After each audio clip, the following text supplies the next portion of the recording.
What should have been a quiet, centuries-old royal tradition suddenly turned into one of the most talked-about moments of the year. Because when King Charles III and Queen Camilla arrived in Wales, it wasn't just about history.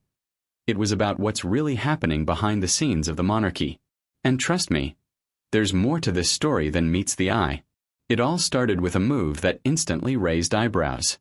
For only the second time in over 800 years, the royal Maundy service was held in Wales, at the historic St Asaph Cathedral. On the surface, it looked like a thoughtful gesture, bringing a deeply rooted English royal tradition to a different part of the UK. But many couldn't help but wonder, why now?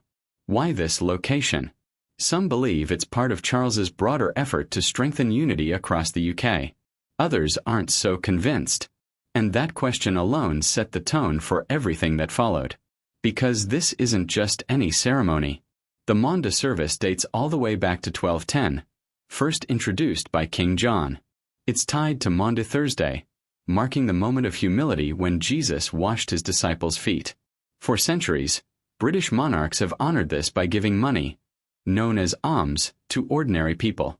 It's meant to symbolize service, humility, and connection to the public. But in today's world, some are asking if that message still lands the same way. And then came the part that really got people talking, the money itself. This year, 77 men and 77 women were selected to receive gifts, carefully chosen to match Charles's age. Each recipient was handed 2 purses. Inside the white one, special silver Maundy coins totaling 77 pennies. Inside the red, commemorative coins marking major royal milestones, including a tribute to Queen Elizabeth II and a celebration of the King's Trust. On paper, it's a beautiful gesture. And for the recipients, it clearly meant a lot. But online, reactions were mixed. Some called it heartfelt. Others quietly questioned whether symbolic coins really reflect modern struggles. Still, inside the cathedral, everything seemed picture-perfect. The atmosphere was filled with music from Welsh composers. Email traditions played out flawlessly.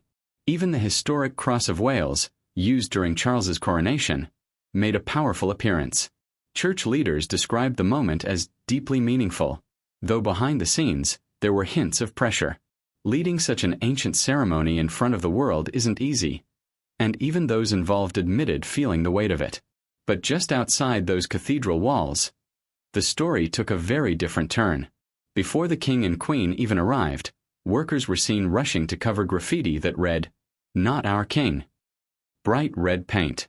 Impossible to ignore. And although it was quickly hidden, the message had already been seen and shared. Nearby, a small group of protesters gathered, holding flags and calling for the end of the monarchy. It wasn't a massive crowd, but it didn't need to be. The contrast was striking. Inside, tradition, honor, and ceremony. Outside, frustration, resistance, and a very different kind of message. And that contrast is exactly what people can't stop talking about. Because this moment revealed something deeper. The public reaction was clearly divided. Crowds lined the streets to catch a glimpse of the royal couple, cheering as they arrived. But online, and in certain corners of the UK, the tone was shifting. Some praised Charles for continuing a meaningful tradition. Others questioned whether these rituals feel disconnected from reality.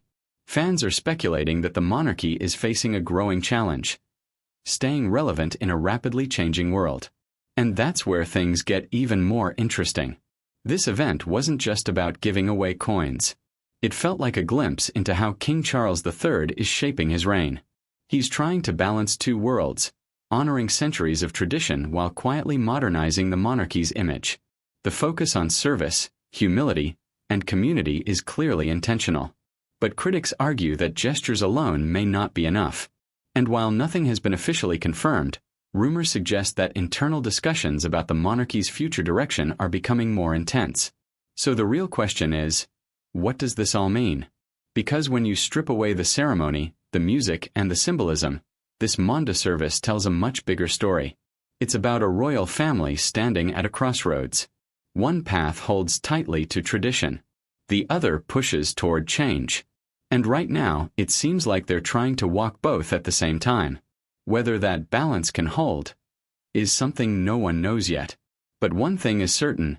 Moments like this aren't just history repeating itself. They're signals. And if you look closely, they might be revealing exactly where the monarchy is headed next.